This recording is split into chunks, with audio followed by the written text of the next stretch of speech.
artiste mais pas professionnel. Et voilà. Tu m'as écrit sur mon t-shirt ou quoi?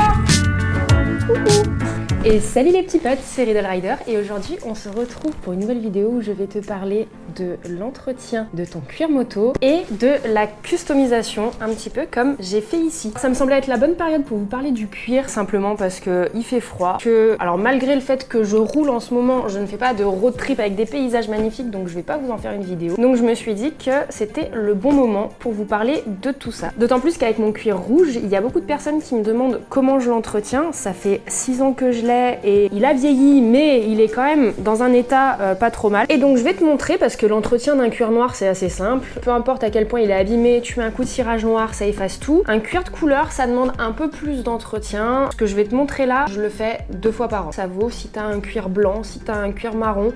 Voilà, c'est des cuirs qui demandent un tout petit peu plus d'entretien.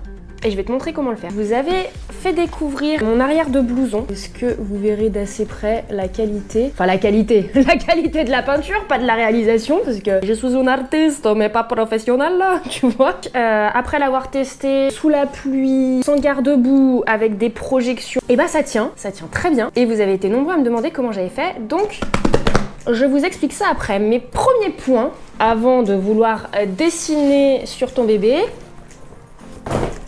on va apprendre comment en prendre soin.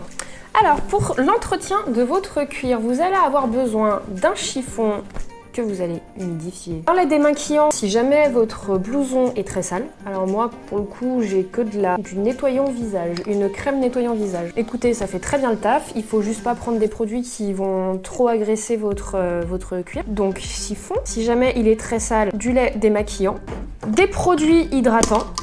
Il y en a plusieurs. Moi, je prends toujours la gamme Famaco parce que j'aime bien. Il n'y a pas de sponsor, il n'y a rien. C'est juste voilà, une marque que j'aime bien. Si votre cuir est noir, vous prenez du noir. Et petite astuce, Famaco, ils font des crèmes. Alors, ça s'appelle crème de beauté pour cuir.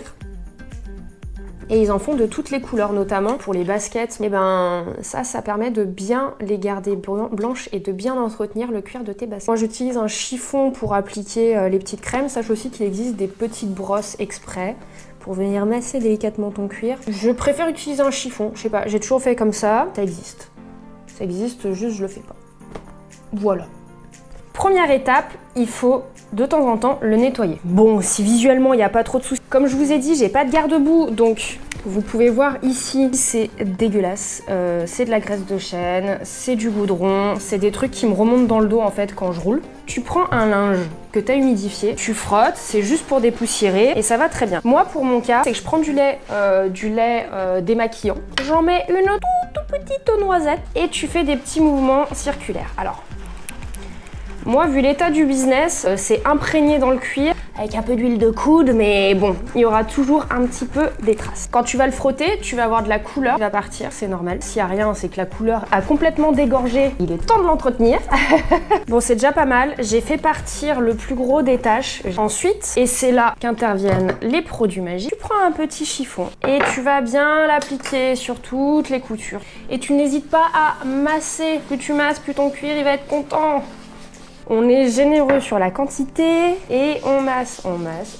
Moi, je le fais 2 fois par an sur ce cuir. Après, à toi de voir la fréquence à laquelle tu roules. Alors, on est d'accord, hein, tu peux porter un cuir qui est visuellement usé. S'il n'est pas déchiré, tu vas pouvoir rouler avec, ça ne craint absolument rien. C'est toujours plus sympa de rouler avec un cuir qui est un petit peu joli, tu vois.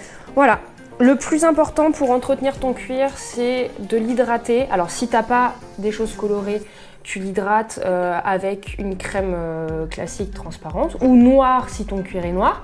Le mieux, ça reste la couleur. Au moins, tu peux le garder presque comme au premier jour, toute l'année. Bien. Maintenant, passons à la partie customisation. Pour commencer, juste petite info, tout le monde n'est pas coutumier de l'univers. On ne reproduit pas des couleurs qui ne sont pas les siennes. Alors là, j'ai pris le chapter parce que Tom est du chapter et que c'est une jaquette que j'ai sous la main. Surtout que c'est des couleurs qui sont très très simples à obtenir. Donc on ne reproduit pas quelque chose qu'on a vu dans la rue parce qu'on se dit que c'est joli. Si c'est pas à toi, tu ne le fais pas. Donc nous, on est juste là pour faire des jolis petits dessins tout mignons sur nos cuirs. Et tu vois, par exemple, là, c'est quelque chose que j'ai entièrement inventé. D'ailleurs, c'est moi, c'est écrit Riddle Rider. C'est quelque chose que j'ai entièrement inventé. On ne reproduit surtout pas quelque chose qui ne nous appartient pas, sinon t'es dans la merde. Bon, alors cette fois-ci, pour la customisation du cuir, tu vas avoir besoin d'un crayon gras pour dessiner sur ton cuir, de peinture acrylique, soit d'un produit à base d'alcool, pour le coup moi c'est un produit à base d'acétone pour préparer ton cuir, pour le dégraisser, des pinceaux, une palette. Vous avez parlé dans la dernière vidéo de mes noisettes de poche pour être capable de rouler une moto. Voilà, je vais me les faire sur le bras, tu vois, un peu... une petite cerise qui éclate sur le bras. Je trouvais ça très rigolo. Alors on y va doucement, surtout avec de l'acétone. Pas non plus le flinguer, le but c'est juste que la peinture accroche. On dégraisse. Comme un artiste. Je vais essayer de pas faire n'importe quoi, surtout qu'avec la caméra j'ai pas énormément de place. On sait pas, hein. Là, hop, et avec. Là, on met ça, là. Okay. On va essayer de pas en foutre de partout. On secoue. On referme toujours pour pas que ça sèche. C'est parti! C'est parti. Voilà pour la première couche. Je suis pas du tout partie là où j'avais fait les traits à la base, hein. Bon, sinon, comment ça va, vous? Est-ce que vous pourriez, parce que là, sur ma dernière vidéo, j'avais beaucoup parlé de moi, puisque vous n'aviez pas la parole, n'est-ce pas? Est-ce que ça vous dirait de me parler un petit peu de vous sur celle-ci, dans les commentaires? C'est-à-dire sur quoi vous roulez, de quel coin vous êtes, enfin je sais pas, des petits trucs sur vous, tu vois, que je sache un petit peu mieux qui vous êtes, parce que sur Instagram, je sais un petit peu, parce que j'avais déjà posé la question. Sur YouTube, je vois les statistiques YouTube classiques, ça me dit pas vraiment qui tu es et ce que tu aimes dans la moto. Ouah, je respecte pas du tout les traits que j'avais fait au départ. Hein. Ah bah d'accord, ah bah ils servent à rien là. Ah, je suis pas bien fan. Pourquoi j'aurais pas dû faire ça? On va vite recommencer. Alors, je vais te montrer, tu reprends de l'acétone. Et là, tu frottes aussi fort. Là, très bien. Je vais aller au salon du 2 roues cette année. N'hésitez pas, si jamais on se croise, à venir faire un coucou, ça fait toujours plaisir. Je sais que... Alors, des fois, il y en a qui me disent je t'ai vu, mais j'ai pas osé venir te voir parce que t'étais avec plein de gens et tout. Ce que je comprends totalement, hein, ça peut être intimidant de venir au milieu d'un groupe d'amis, comme ça, genre coucou. Je peux totalement venir, tu sais, sur l'épaule comme ça. Coucou.